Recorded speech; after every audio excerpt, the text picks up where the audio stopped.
Hello friends, ക്യാതീസ് home കുക്കിങ്ങിന്റെ ഇന്നത്തെ വീഡിയോയിലൂടെ ഞാൻ നിങ്ങളുമായി ഷെയർ ചെയ്യുന്നത് ഒരു ബീഫ് ഫ്രൈ ആണ്. നമ്മളെല്ലാവരും പല തരത്തിലുള്ള ബീഫ് ഫ്രൈ കഴിച്ചിട്ടുണ്ട്. പക്ഷെ ഇന്ന് ഒരു സ്പെഷ്യൽ മസാലക്കൂട്ട് ചേർത്തുള്ള ബീഫ് ഫ്രൈ ആണ് നമ്മളിവിടെ തയ്യാറാക്കാൻ പോകുന്നത്. അപ്പൊ അതിനു വേണ്ടി ഞാനിവിടെ 1 കിലോ ബീഫ് ഇതുപോലെ കട്ട് ചെയ്ത് വെച്ചിട്ടുണ്ട്. ഇനി നമുക്ക് ഈ ബീഫിലേക്ക് ഒരു 1/2 ടീസ്പൂൺ മഞ്ഞൾപ്പൊടി ചേർത്ത് കൊടുക്കാം. അതിന്റെ കൂടെ തന്നെ 1 ടീസ്പൂൺ മുളക് പൊടിയും പിന്നെ ആവശ്യത്തിനുള്ള ഉപ്പും കൂടി ചേർത്ത് നല്ലപോലെ ഒന്ന് മിക്സ് ചെയ്തതിന് ശേഷം നമുക്കിതിലേക്ക് ഒരു 1/4 കപ്പ് വെള്ളം കൂടി ഒഴിച്ചു കൊടുക്കാം. എന്നിട്ട് ഒന്നുകൂടി ഇളക്കിയതിന് ശേഷം ഈ ബീഫ് കുക്കറിലേക്ക് മാറ്റി ഒരു 2 വിസിൽ വരുന്നത് വരെ കുക്ക് ചെയ്യാം. അപ്പോഴത്തേക്കും നമ്മുടെ ബീഫ് ആവശ്യത്തിനൊന്ന് വെന്ത് കിട്ടും.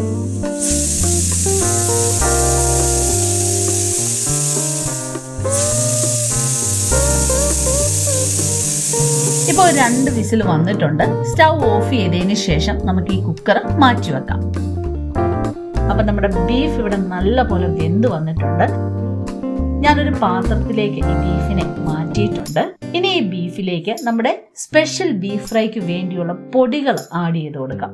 ആദ്യമേ തന്നെ ഒരു 2 ടേബിൾ സ്പൂൺ അരിപ്പൊടി ചേർത്ത് കൊടുക്കാം. ഈ ഒരു പൊടി ചേർത്ത് കഴിഞ്ഞാൽ നമ്മുടെ ബീഫ് ഫ്രൈ ചെയ്തെടുക്കുമ്പോൾ നല്ല ക്രിസ്പി ആയിരിക്കും.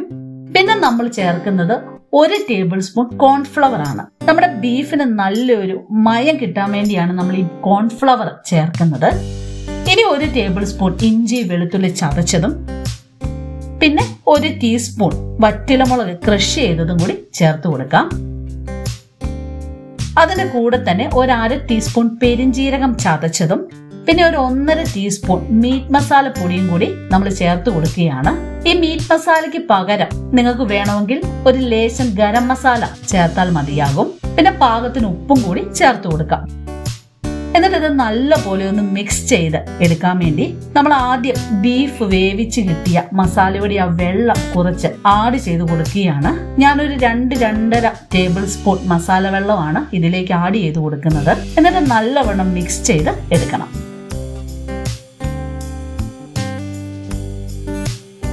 നമ്മളിത് മിക്സ് ചെയ്തതിന് ശേഷം കുറഞ്ഞത് ഒരു 1.5 മണിക്കൂർ ഇതൊന്ന് റെസ്റ്റ് ചെയ്യാൻ വെക്കണം. എന്നാൽ മാത്രമേ ഈ ബീഫിനുള്ളിലേക്ക് ആ മസാലയൊക്കെ നല്ലതുപോലെ ഒന്ന് പിടിക്കത്തുള്ളൂ. ഇപ്പൊ ഏകദേശം ഒരു 1.5 മണിക്കൂർ കഴിഞ്ഞിട്ടുണ്ട്. ഇനി ഒന്ന് ഇളക്കിയതിന് ശേഷം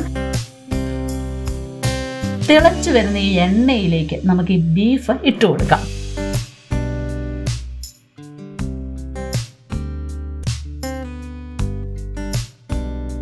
ആദ്യത്തെ ഒരു 5 മിനിറ്റ് ഹൈ ഫ്ലെയിമിൽ വെച്ച് വേണം നമ്മൾ ബീഫ് ഫ്രൈ ചെയ്യാൻ. അതുപോലെ തന്നെ ഇടയ്ക്കിടയ്ക്ക് ഒന്ന് ഇളക്കി കൊടുക്കണം. കാരണം ഈ മസാലയൊക്കെ ഉള്ളത് കൊണ്ട് ചിലപ്പോൾ അടിക്ക് പിടിക്കാനുള്ള ഒരു ചാൻസ് ഉണ്ട്. ബീഫ് ഒന്ന് മുരിഞ്ഞു വരുമ്പോഴത്തേക്ക് നമ്മൾ ഒരു ലോ ഫ്ലെയിമിലേക്ക് മാറ്റണം. ഇനി എണ്ണ ഒന്ന് തെളിഞ്ഞു വരുന്ന ഈ സമയത്ത് നമുക്കൊരു 4-5 വെളുത്തുള്ളി ചതച്ചതും 1 ടീസ്പൂൺ വറ്റൽമുളക് ക്രഷ് ചെയ്തതും പിന്നെ 2-3 തണ്ട് കറിവേപ്പിലയും കൂടി ഇതിലേക്ക് ചേർത്ത് കൊടുക്കാം. എന്നിട്ട് നല്ല പോലെ ഒന്ന് മിക്സ് ചെയ്യണം.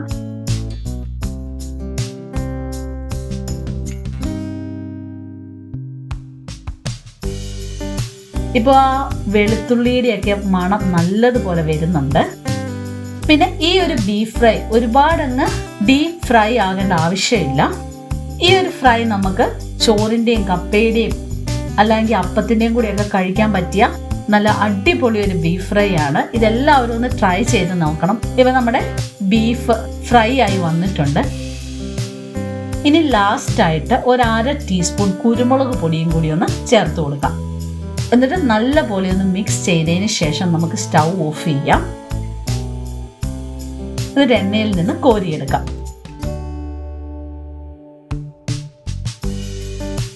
അപ്പൊ നമ്മുടെ പ്രത്യേക മസാലക്കൂട്ട് ചേർത്തുള്ള ബീഫ് ഫ്രൈ ഇവിടെ റെഡി ആയി കഴിഞ്ഞു. ഞങ്ങൾ ഇച്ചിരി കപ്പയൊക്കെ കൂട്ടി ഈ ബീഫ് ഫ്രൈ അങ്ങ് കഴിക്കാൻ പോവുകയാണ്. എല്ലാവരും ഇതൊന്ന് ട്രൈ ചെയ്ത് നോക്കണം. എന്നിട്ട് നിങ്ങളുടെ അഭിപ്രായങ്ങൾ കമന്റ്സ് വഴി അറിയിക്കണം. വീണ്ടും അടുത്തൊരു എപ്പിസോഡിൽ കാണുന്നത് വരെ ബൈ, ടേക്ക് കെയർ.